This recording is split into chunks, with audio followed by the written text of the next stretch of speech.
Welcome to the Still Curtain podcast. It's Monday, February 10th, and the Philadelphia Eagles are Super Bowl champs.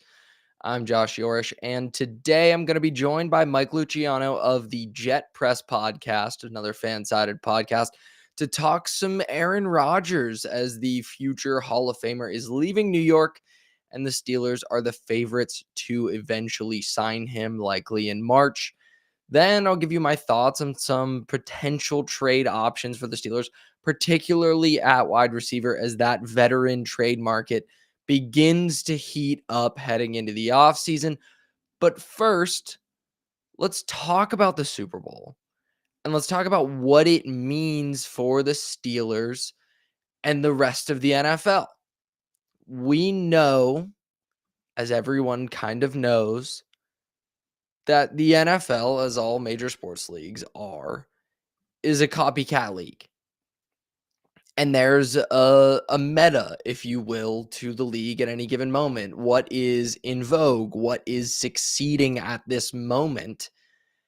And right now in the NFL, it seems to be being dominant in the trenches, though that's always in vogue. That's always a good place to start when you're building a roster.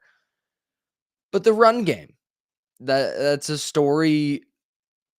It's been a story all year. It's the story of the year, really. Saquon Barkley was bottled up, held to just 57 yards in the Super Bowl, but in the process, he set the NFL's all-time single season, regular season, and postseason record, if you combine them both, for rushing yards in a season with the 2,500. I think he's the first player to crack 2,500 yards, regular and post, passing Terrell Davis from 1998.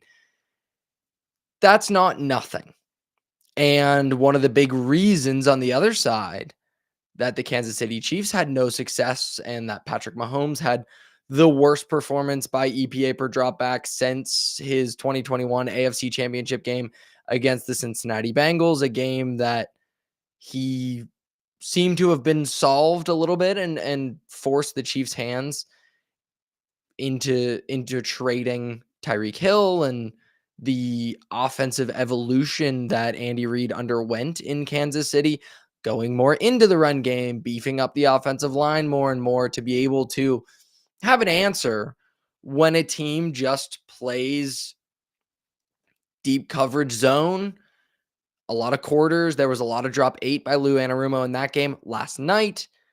Vic Fangio ran pretty much exclusively quarters coverage to keep a cap on everything defensively, dare the Chiefs to complete a bunch of underneath passes, and he won with 4. The Eagles did not blitz. They didn't blitz a lot. The Eagles did not blitz Patrick Mahomes, and they got an absurd amount of pressure in the Super Bowl. And I'm not here to break down that game. There are so many other excellent, amazing breakdowns that are going to do it much better than I am. But to take that and kind of spin it forward, okay, what do the Steelers need to do if they're not going to be in the hyper elite quarterback business, which is the best business to ultimately be in if you want to contend for a Super Bowl year after year after year? Okay, the Steelers likely aren't going to be swimming in those waters anytime soon unless they get lucky with a draft pick, something like that. How do you construct a contender outside of that? Well, you beef up in the trenches. That's step one of this Eagles blueprint. It's been step one for Howie Roseman since he's led that organization and he's led them to a lot of success. And with Andy Weidel now, the number 2, who was Howie Roseman's number 2, now the number 2 to Omar Khan in Pittsburgh, we've seen that. We've seen the Steelers prioritize the offensive and defensive lines and trying to build those into a strength. That's a great place to start for any organization, and it's something that the Steelers need to continue to do to have a chance to affect elite quarterbacks the way the Eagles did Patrick Mahomes last night, because Mahomes really had no chance. It looked like the Tampa Bay Kansas City Super Bowl when Tom Brady got his final one with the Bucs. because that was a dominating defensive performance, and it was mostly with a 4-down rush. That's always been a recipe for success in the NFL. It will continue to be. And last week I came on this show and said maybe the Steelers should really consider trading TJ Watt as Myles Garrett asks for a trade from the Cleveland Browns, and that market could kind of heat up. Maybe that would suppress the price if they're both out there to be able to be traded for, but I think it could jumpstart some retooling and rebuilding. But that's not to say you don't invest along the defensive line. Maybe those picks that you get for TJ Watt, you put right back into it. It's about getting younger and kind of resetting, not about changing the philosophy. And I think a lot of those ideas that the Steelers have implemented are the right ones. You want a dominant offensive line, you want a dominant defensive line. If you don't have an elite quarterback, those things can buoy your team until you find one. And that's step one. Step two for this Eagles Super Bowl blueprint, be willing to invest in elite coordinators on both sides of the ball. After the Eagles made the Super Bowl last time, not last night, they were gutted. The coaching staff was gutted. Nick Sirianni lost Shane Steichen to the Colts and Jonathan Gannon to the Arizona Cardinals. And both of those coordinators turned head coaches have had mixed results with their next team. And last season, the Eagles completely crumbled with Steichen and Gannon's replacements because they didn't heavily invest in coordinators. They looked to Nick Sirianni to be able to fill a lot of those holes. And he's not that type of schematic coach. He's more of the culture setter, CEO type that Mike Tomlin is. So when you have that kind of coach, invest in experienced, talented coordinators who can get your talented roster over the top. And that's what the Eagles did with Vic Fangio and Kellen Moore. Now Kellen Moore is going to become the head coach of the New Orleans Saints. He's basically just staying in New Orleans after winning a Super Bowl last night. Vic Fangio likely to just stay with the Eagles now that he finally has a Super Bowl ring. He's bounced around the league. He's tried his hand at being a head coach. And you know that he's one of the best coordinators in the NFL because he's the one everybody's copying. He's the one who had the first solution for the Sean McVay, Kyle Shanahan system, going with the 6-down line front when he was with the Bears that neutralized Jared Goff and the Rams back in 2017, that Bill Belichick ultimately copied in that Super Bowl, holding the Rams to 3 points, right? That's kind of been the solution for that outside zone run and play action boot off of it that we see so commonly with those Shanahan and McVay trees. And it actually forced Sean McVay to completely change his ethos as a play caller and go to more power and gap scheme runs to try to have an answer for Vic Fangio's counterpunch. And McVay has always hired guys off the Fangio tree because he thinks that's the most successful defense in the NFL. The Steelers live in a lot of man coverage and cover 3, not going to the cover 4 quarters stuff that has been so successful at limiting explosive plays in the league and largely forcing this run game revolution. Because teams aren't just running the ball because now it's cool to run the ball. They're running the ball because explosive passing has gone down in the NFL. There was a crisis early in the season when offenses didn't have anything figured out yet.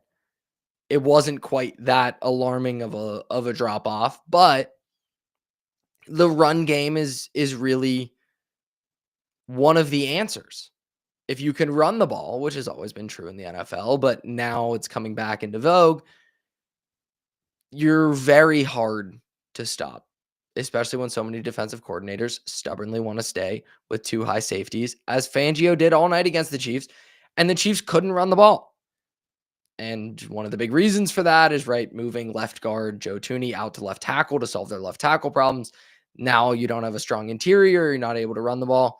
There are a lot of reasons for that, but it allowed the Eagles to just pin their ears back and get after the quarterback, and get after the quarterback they did. Step 3 to the blueprint is basically have the best roster in recent NFL history, including nailing 2 draft picks that transform your secondary in one draft. This one feels very unlikely for any team to replicate.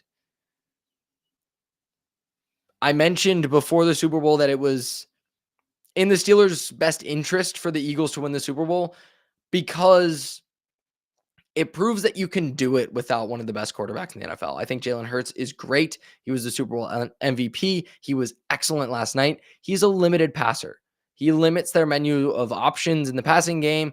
He is buoyed in a lot of ways, though he made great throws last night. Buoyed in a lot of ways by A.J. Brown and Devontae Smith, and even Dallas Goedert, and this year Saquon Barkley. One of his biggest advantages is in short yardage and running the ball and the 11-man run game, the effect that has on defenses. You can create a lot of that with a guy like maybe a Justin Fields, if you so choose. So there are options for how the Steelers can kind of get out of this purgatory that they're in. You want to continue to build up the offensive line. You want to find solutions in the run game that aren't Najee Harris, solutions that fit much better with Arthur Smith's scheme. Though going all in on Arthur Smith, how good of an idea is that? It's unclear. One lesson you shouldn't take from this is just pay running backs. It's not pay running backs, it's pay great running backs. The Steelers shouldn't go and just pay Najee Harris because the Eagles won a Super Bowl by paying Saquon Barkley. You don't want to just pay any running back. You want to pay the right one. You can still succeed. Another lesson from this is that you can still succeed after missing out on a first-round quarterback. Carson Wentz didn't work out for the Eagles, and that feels like ancient history. He was the backup for the Chiefs last night. But they were able to pivot because they invested in a second-rounder and they, completely changed their offense to fit that player and maximize Jalen Hurts in the post-Carson Wentz and Nick Foles era. And another one of the lessons is you want to really invest in wide receivers because that's one of the things the Eagles did to make themselves a contender for this entire stretch, because really this contention stretch has happened after they traded for A.J. Brown, this more recent one post 2017 Super Bowl. So there are ways out of it for the Steelers if you don't have an elite quarterback. Maybe a way out of it is to bring in a future Hall of Fame quarterback, as I bring in Mike Luciano of the Jet Press podcast. And Mike, I'm just going to set this up and preview how the Steelers could end up in a situation here. Jay Glazer last week reported that Russell Wilson is unlikely to return to Pittsburgh. That was corroborated by the Athletic's Diana Rossini. That led many to believe that Justin Fields would be the answer, but there hasn't been much smoke in that about a potential return there. And then on Super Bowl Sunday, Jonathan Jones of CBS Sports reported that the Jets informed Aaron Rodgers they're moving on. He's expected to become a free agent in March. The Steelers quickly emerged as the favorite with the Raiders and weirdly the 49ers in the mix there. So, Mike, I'll ask you, and thank you for joining me. You're just getting off the Aaron Rodgers experience. You're probably a bit dizzy, a little disoriented and dazed. I think the ride might have actually crashed at some point. Should the Steelers get on it now that the Jets just got off? Well, the thing about Rodgers is his performance last year is probably, there's two extremes. It's probably somewhere in the middle. There's a certain segment of fans that really just have calculators for brains and look at the fact he was like 28th in EPA and his completion percentage over expected was worse than Anthony Richardson. And they go, he's done and he can't move. And why even consider bringing him back? But he did throw 28 touchdowns for a team that went 4 straight years without having somebody throw 10 touchdown passes. So think about that. Through 28, 11 picks, while dealing with injuries, while dealing with Adam Gase level bad coaching from Jeff Ulbrich. I actually believe Jeff Ulbrich firmly is worse than Adam Gase as a coach. I'm not even hesitating with that. And he still threw 28 touchdowns, and they lost multiple games due to kicking, multiple games due to Jeff Ulbrich just being bad. So he's probably better than that. Steelers are a little bit different in that you're going to have the upgrade in coaching from, as much as I liked Robert Saleh, and I think he got a raw deal, the upgrade from Robert Saleh and Jeff Ulbrich to Mike Tomlin, whatever you Steelers fans think of Mike Tomlin, that's a titanic upgrade in stability. The problem, and I don't want to say the problem with Rodgers, because every single superstar quarterback has said, get me this guy, get me that guy, to a certain degree, is he doesn't want to learn a new offense at this point in his career. And certain quarterbacks are stuck in their ways. Tom Brady and Drew Brees would spread guys out, 3 guys on one side, find the weak matchup, and just spam it until you stop it. Rodgers is in the Peyton Manning camp where he wants everything very static when he gets to the line so he can move everything around. Because of that, Rodgers wants to play a game where there's not a lot of motion. It's not very vertical. You don't go tempo very much. And that's not where the game is going. So if you want Rodgers, you're pretty much going to have to abide by his offensive strategy. The thing, though, is Aaron Rodgers, just the pure act of staying in the pocket and throwing the ball is still very, very good.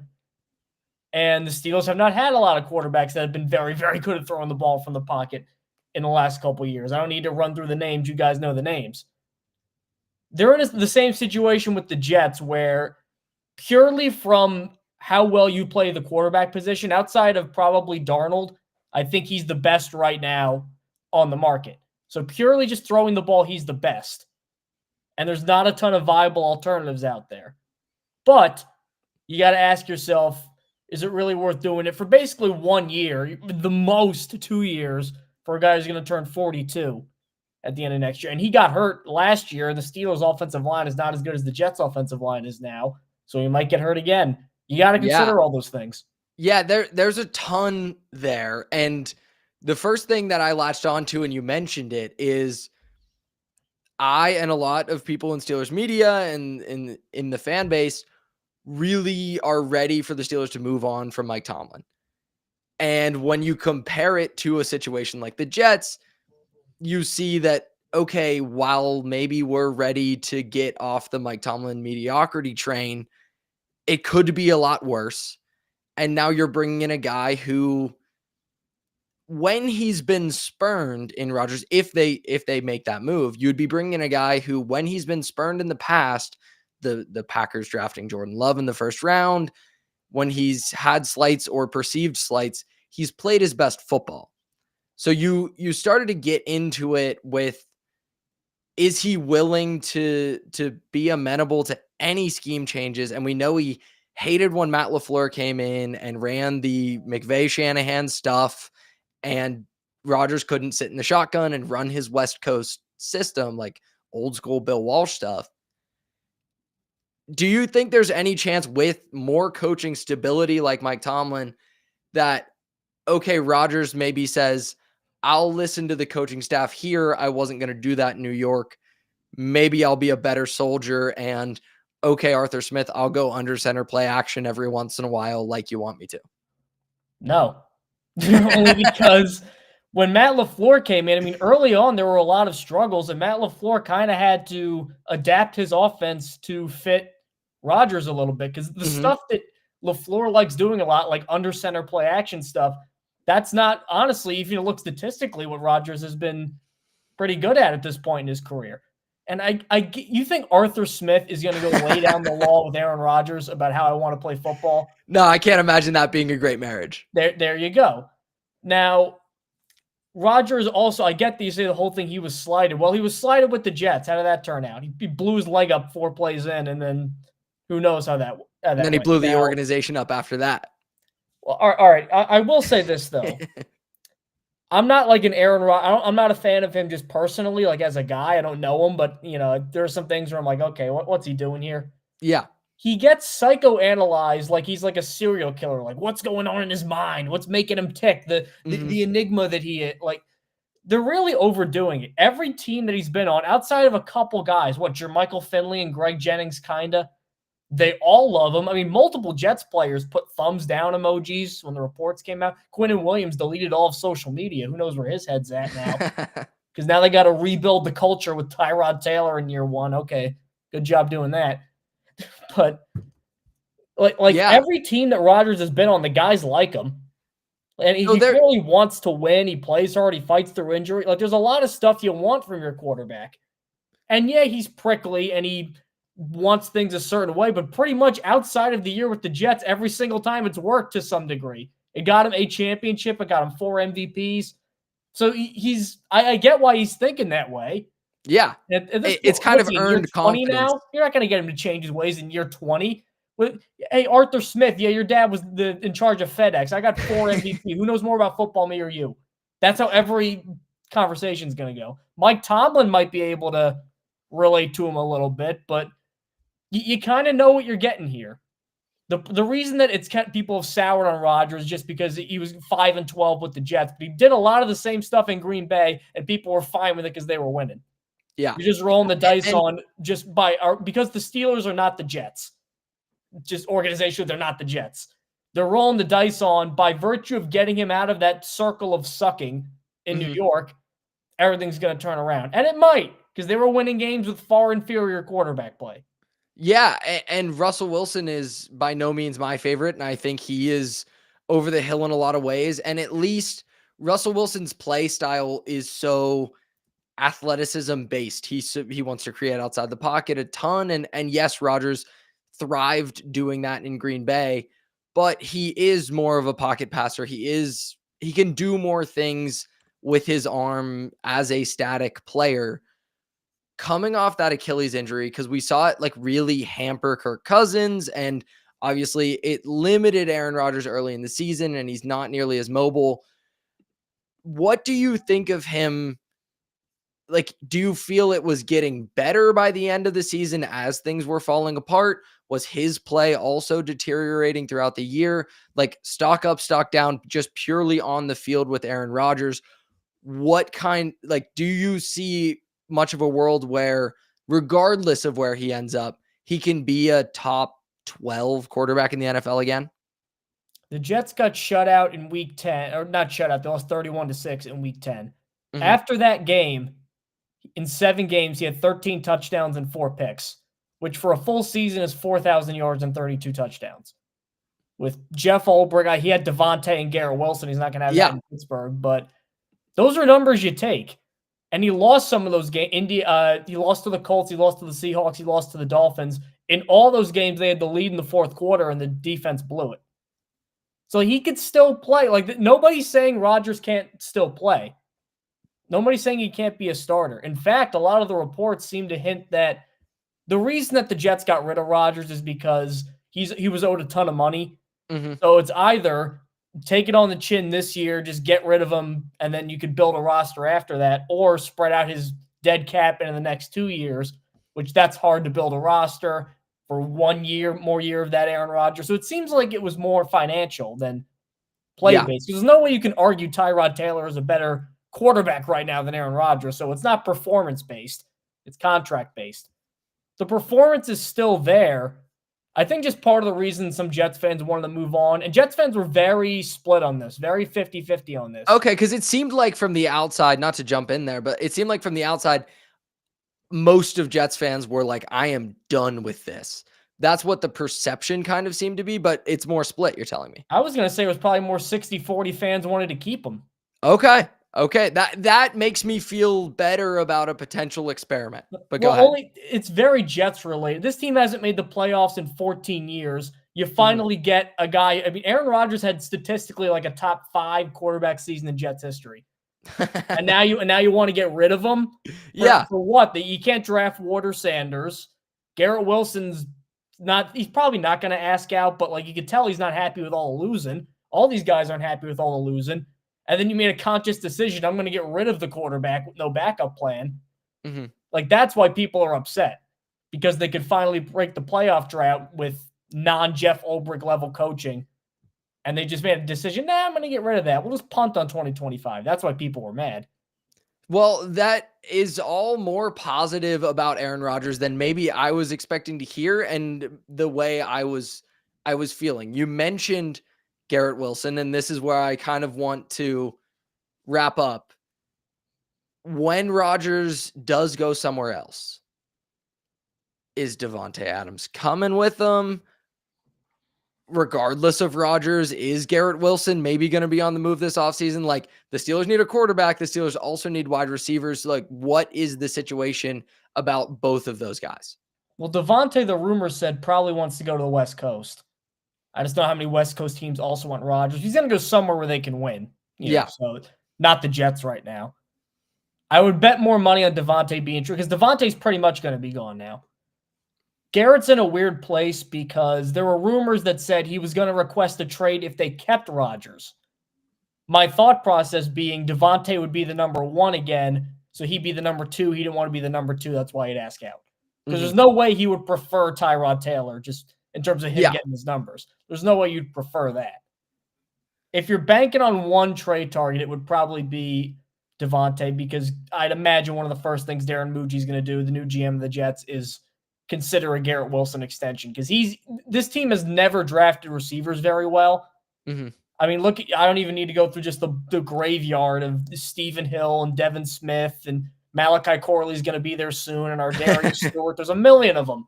Yeah. And then they finally get a guy who was putting up numbers with, I mean, XFL level quarterback play for years. Yeah. I can't see the GM making a decision. All right, we're going to trade Rodgers, Devontae, and Garrett Wilson, and we're going to win. That's a tough sell. So I think they end up keeping Garrett and extending him. It stinks that Devontae has to go because he's still really good. He's never going to be, a great speed threat, but he never particularly was. He still can get open against zone. He still has great hands, still a good red zone threat. I could see the Steelers getting both Rodgers and Devontae in kind of a package deal. The Jets paid a third and I think a later pick for Devontae, so I think that probably is going to be a similar kind of compensation, which is not for the Jets adequate value for a guy like Devontae Adams for how good he is. But I can't see a future unless somehow Derek Carr shakes free and he goes to the Jets. Yeah, I can't see a future where Devontae Adams on the Jets next year. I don't know if Rodgers will go to the Steelers, but Devontae certainly is not going to be on the Jets. And I think Devontae, excuse me. I think he would like playing for the Steelers and Mike Tomlin because he would get 300 targets a year in that offense. Yeah, the Steelers desperately need to fill those holes, and the organizational stability is really vastly different between the two organizations. So that gives me some optimism, and hopefully the Steelers fans that listen to Mike Tomlin. Like, I get that all the playoff losses and stuff like that. Like, did you hear the stories coming out from what was going on back there? Not even Rodgers stuff. Like, Woody Johnson stuff is using the Madden ratings, and he has a collection of the Bobs, he calls them, which are other rich people that help make football decisions. Like, thank God you don't have to deal with any of that stuff. Yeah, it does. Stuff about, Mike Tomlin only went 10-7 and lost in the playoffs. I'm like, you know what I do for that? For 1 year of that? Well, maybe we should talk more because this is half my life in a row. Yeah, we should talk more because this is making me feel a lot better about my situation with the Steelers being stuck in NFL purgatory. Thanks so much for joining me and, sharing that insight on Aaron Rodgers. Really fun to talk to you, Mike. Anytime, man. There it is on Aaron Rodgers. It sounds better than you would have heard from Broncos fans talking about Russell Wilson after they moved on from him this time a year ago. And it's making me come around somewhat. I was already heading in this direction. It's bringing me around on the idea a little bit. I don't, like Mike said, there is a lot about Aaron Rodgers that is maybe not the most fun to get into business with. The enigma that he is, the way he is psychoanalyzed by everyone in the media, though, with a Netflix documentary, you're leaning into it a little bit there, Mr. Rodgers. But I think the Steelers are going nowhere fast at the moment. And I believe there's potentially a higher ceiling to an offense, just a basic, whatever average offense. If you put average players at every position on an offense, you put Russell Wilson on one, Aaron Rodgers on another for next season, who had better numbers, which offense performed better, I would bet my money on the Aaron Rodgers one. And I wouldn't feel great about it, but I would bet my money on the Aaron Rodgers one. And that's at least something to consider. Last offseason, I talked so much about the Steelers are going to solve their quarterback conundrum by a bunch of different dart throws, and maybe one of them is going to be a bullseye because you're not going to lose enough games to draft in the top 10, top 5. You're not going to have the draft capital to make a big splash for a bona fide star. So the way you're going to try to get out of it is by throwing darts. I still believe in my ideal world, the Steelers should blow things up and rebuild because I don't see a Super Bowl roster coming together on the timeline of their best players like TJ Watt, Cam Hayward, the like. I almost said Minkah Fitzpatrick, but that seems unfair at this point to include him among their best players. But living in reality where that will not happen, where the Steelers do not blow it up because the Steelers never make drastic moves like that, I'm at least intrigued by what a Steelers Aaron Rodgers situation would look like. And what Mike told me adds to that intrigue. He seems to see a player that still has something left. Maybe more so than Ben Roethlisberger did at the end. The fact that we're now so many years removed from Ben Roethlisberger and we're still kicking around these dart throws and we have no permanent solution is an indictment of the Steelers, but that's what happens when you miss on first round picks.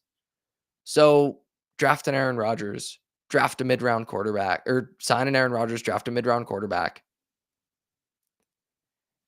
To me, it's a better idea than running it back with Russell Wilson because at least it's different. It's a different dart throw. You threw the Russell Wilson dart, first round playoff exit. I don't imagine that the Aaron Rodgers dart would be any different.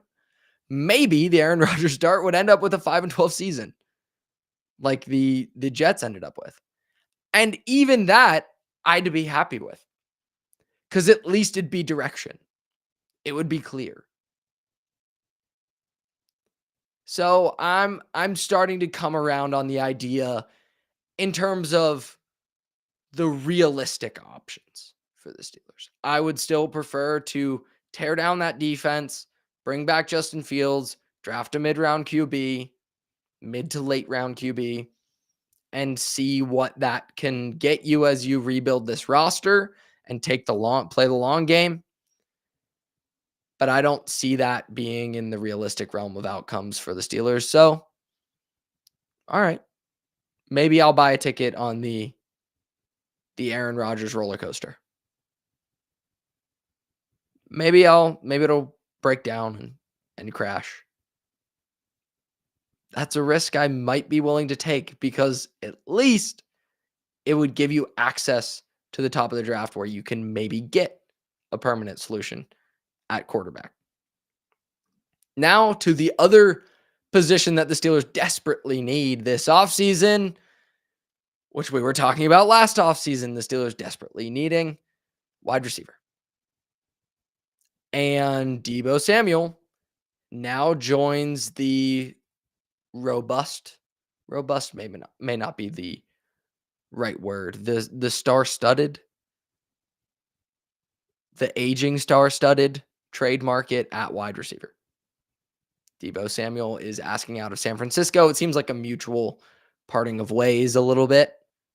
Maybe Deebo wants it a bit more than the 49ers do, but considering their salary cap situation and the fact they need to pay Brock Purdy pretty soon or make a decision there at least, and the fact that Deebo Samuel is going to turn 30 next season with a lot of tread on those tires, tread worn off those tires, I guess,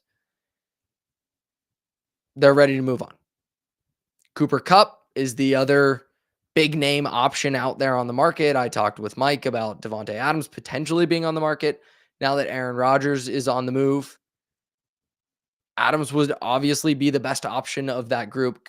Cooper Kupp, though, 32-year-old being shopped by the Los Angeles Rams. Samuel entering the final year of his contract with a $15-ish million cap hit. He would likely want an extension as part of that trade. I can't imagine him really signing off on something and getting the teams to all agree if there isn't an extension in place. Cup, on the other hand, 2 years left, a cap hit near 30 million, which is very steep for his relatively modest production coming off of a couple of years ago in 2021 when he won the receiving triple crown. He is simply not that player anymore. And leaving a Sean McVay offense, never a great thing for an offensive player. Neither is leaving a Kyle Shanahan offense like Deebo Samuel would be. The Steelers don't have a ton of great options at wide receiver. T. Higgins is the best one and the most expensive one in free agency. If given the option between the three, right? Those are the three biggest names. Chris Godwin and Amari Cooper are also going to be free agents, though they're in a bit of a different tier. I think Godwin kind of belongs with this group much more than Cooper does. But if we limit it to Samuel, Cup, and Higgins, and you made me pick, I would take Deebo Samuel for the Steelers situation. If you gave me command of the Steelers situation, I would sign T. Higgins and trade George Pickens because I think that relationship is going to implode. So you may as well end it before it does while Pickens still has some trade value. But assuming Pickens is around for next season, I'd go with Deebo Samuel. Cooper Kupp is a player that has done most of his best work out of the slot, though he can certainly play outside. But the slot, as we know in Arthur Smith's offense, is not a heavily featured position in the passing game.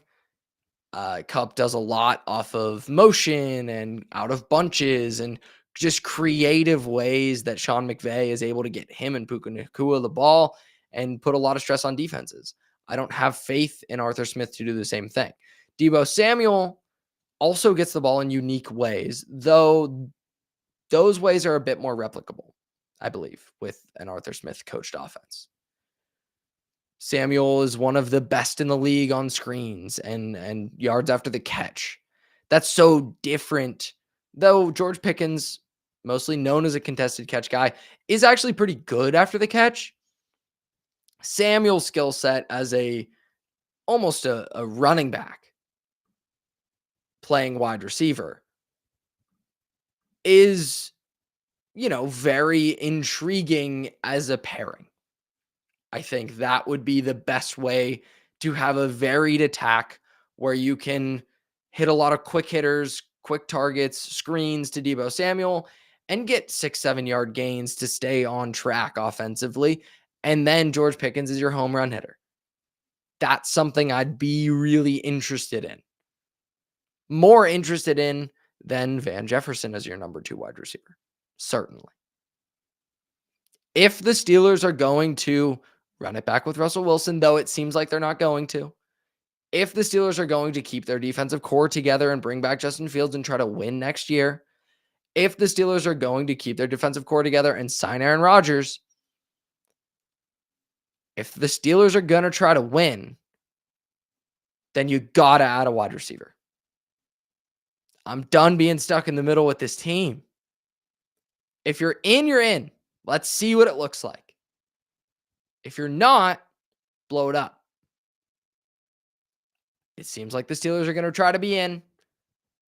So this year, unlike last year when I gave them a pass for not trading for Brandon Ayuk, when I gave them a pass for not going harder after Devontae Adams when that blew up in Las Vegas, because I didn't think they were a win-now team, I still don't think they are. But if you're going to operate that way, then let's see it. Make the move. Have some aggression. Have some aggression one way or the other. I'm not going to let them off the hook if they're intending to win. if they bring in a veteran like Aaron Rodgers, if they keep together their defensive core and don't go for a youth movement, then I'm going to push hard and advocate strongly, though what is that worth, for the Steelers to make a big splashy move at wide receiver, either in the first round of the draft or a mid-round pick for Deebo Samuel, a mid-round pick for even Cooper Kupp, or a big free agent contract to T. Higgins. T. Higgins and George Pickens, yes, they'd be very redundant. They'd also be massively a massively improved group over last year. So I'm fine with that as well. If the Steelers are going to act like a winner, then you got to solve your problem at wide receiver. And it goes back to the Eagles blueprint that we just saw. If you want to win with a sub-elite quarterback, which is what I believe Jalen Hurts to be, a very good but sub-elite. Elite is 5, maybe 6 players that are elite quarterbacks. Jalen Hurts is certainly not in that group. If you want to win a Super Bowl without one of those guys, you need to be elite at the other position groups. The Eagles are with Devontae Smith and A.J. Brown. The Steelers are a long ways off just about everywhere on their offense and a lot of places on their defense as well. The Steelers are just a long ways off. But if they think they're close, then at least put it together and give it a shot. Don't leave massive holes on your offense. That's going to do it for me this week. A lot more offseason talk to go as we get closer to the draft. I mentioned last week I was maybe going to do some college quarterback stuff this week. That's going to come in the future. This Aaron Rodgers news, to me, took precedent because that feels like a more likely way the Steelers are going to try to solve their quarterback situation. We're going to go heavy on the quarterback stuff a lot this offseason, heavy on the wide receiver stuff. We'll take a look at that draft group. I have a lot of stuff coming on the draft as we get closer to it. One of my favorite times of year, as will Tommy and Shane on Wednesdays. So make sure you make sure you subscribe, especially on YouTube, to get all this great content and get it live. Thanks for hanging out with me, and a big thanks to everyone at FanSided for producing this fine podcast. Until next week, have a good one, and go Steelers.